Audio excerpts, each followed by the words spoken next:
कीमती हार का वाकया। रावी का कहना है कि मैं मक्का मुकर्रमा में रह रहा था। एक दफ़ा मुझ पर बहुत सख्त दौर आया। गुर्बत की वजह से कई कई दिन फाके काटने पड़े। भूख की वजह से मैं बहुत कमज़ोर हो गया। मेरे पास इतनी रकम भी ना थी कि इससे कुछ खाना खरीद सकूं। एक दिन मैं खाने की तलाश में घर से बाहर निकला। चलते चलते मुझे अचानक एक रेशमी थैली मिली। मैंने इसे उठा लिया। घर लाकर खोला तो इसमें एक खूबसूरत मोतियों का कीमती हार था।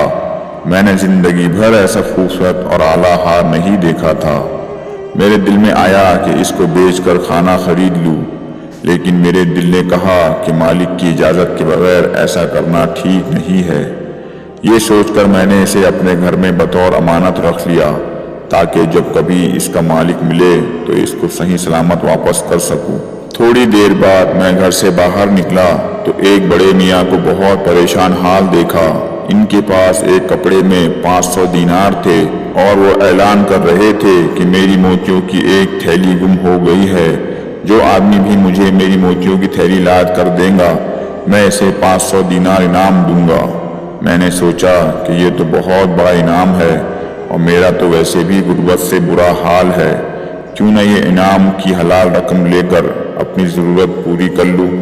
चुनांचे मैं बड़े मियाँ के पास गया और इनसे मोतियों के हार की निशानियाँ पूछी, जो उन्होंने सब ठीक ठीक बता दी। मैंने बड़े मियाँ से कहा, मेरे साथ आइए। मैं इन्हें अपने घर ले आया और मोतियों की थैली इनके सुपुर्द कर दी। वो बहुत खुश हुए और 500 दीनार निकाल कर मुझे देना चाहा। मैंने लेने से इनकार कर दिया, हालांकि ये रकम मेरे लिए बिल्कुल हलाल थी और मैं कई दिनों से भूख और फाकों में मुब्तला था। लेकिन खालिस अल्लाह ताला की रज़ा के लिए और एक मुसलमान का दिल खुश करने के लिए मैंने इसे इसकी गुमशुदा चीज़ सही सलामत वापस कर दी और अल्लाह की खुशनुदी और रज़ामंदी की खातिर मैंने 500 दीनार इनाम लेने से इनकार कर दिया। काफ़ी अरसे बाद मैं बहरी जहाज़ के ज़रिए एक सफ़र पर रवाना हुआ। इत्तेफाक से समंदरी तूफ़ान आया, जहाज़ टूट गया और लोग डूब गए। मैं जहाज़ के एक टूटे हुए तख्ते पर सवार हो गया। वो तख्ता समंदर की मौजों पर तैरता हुआ एक जजीरे पर पहुंच गया। मैं बहुत गमगीन और परेशान था कि किसी अनजानी जगह पर आ गया हूँ। इसी सोच में गुम था कि मुझे इस जजीरे में एक आबादी नज़र आई। मैं वहाँ की मस्जिद में गया ताकि अल्लाह ताला का शुक्र अदा करूँ कि अल्लाह ने मुझे समंदर में डूबने से बचा लिया और सही साहिल तक पहुँचा दिया। मस्जिद में मैंने कुरान मजीद की तिलावत और ज़िक्र करना शुरू कर दिया और इसी असना में नमाज का वक्त हो गया।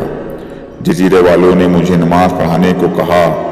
मैंने नमाज पढ़ाई तो वो बहुत खुश हुए कि मैं कुरान अच्छी तरह पढ़ता हूँ। उन्होंने मुझे कुरान मजीद पढ़ाने और सिखाने की दरख्वास्त की, जो मैंने खुशी से कबूल कर ली और इन्हें पढ़ाने लगा। चूँकि जजीरा वाले अनपढ़ थे, इसलिए मैंने वहाँ के नौजवानों और बच्चों को लिखाई सिखाना भी शुरू कर दी और मैं इनके पास वहीं रहने लगा। जजीरा वालों की मुझसे अकीदत और मोहब्बत बढ़ने लगी। चुनांचे एक दिन जजीरा वालों ने मुझे कहा कि हमारे यहाँ एक यतीम लड़की है और इस जैसी नेक लड़की पूरे जजीरे में नहीं है। इसके पास माल भी बहुत है। हमारी ख्वाहिश है कि तुम इस यतीम लड़की से शादी कर लो, क्योंकि पूरे जजीरे में तुम्हारे जैसा नेक और दीन को समझने वाला कोई नहीं है। मैंने कहा कि मैं शादी नहीं करना चाहता। जजीरे वालों ने कहा कि नहीं, आपको हर सूरत में इस लड़की से शादी करनी होगी। चुनांचे मुझे इनकी बात मानना पड़ी और मैं शादी करने पर राज़ी हो गया। जब मेरा निकाह हो गया तो उन्होंने लड़की को दुल्हन बनाकर मेरे पास भेज दिया। मैंने जब लड़की को देखा तो मेरी निगाह इसके गले में लटके हुए हार पर पड़ी। मैं इसे देखता रह गया, क्योंकि ये तो वही कीमती मोतियों वाला हार था जो मैंने मक्का मुकर्रमा में बड़े मियाँ को वापस किया था। ये देखकर मेरी हैरत की इंतहा ना रही और मैं कई घंटे तक हार ही को देखता रहा और अल्लाह की कुदरत के रिश्मे सोचता रहा। अगले दिन जब लोगों को पता चला कि मैंने बीवी से बात तक नहीं की और मुसलसल हार को ही देखता रहा, तो लोग बड़े हैरान हुए और मुझसे कहने लगे कि आप अजीब आदमी है कि इस हार को ही देखते रहे। आखिर इसमें हैरत और ताज्जुब की क्या बात थी। मैंने लोगों को हार वाला सारा किस्सा सुनाया जो मक्का मुकर्रमा में पेश आया था।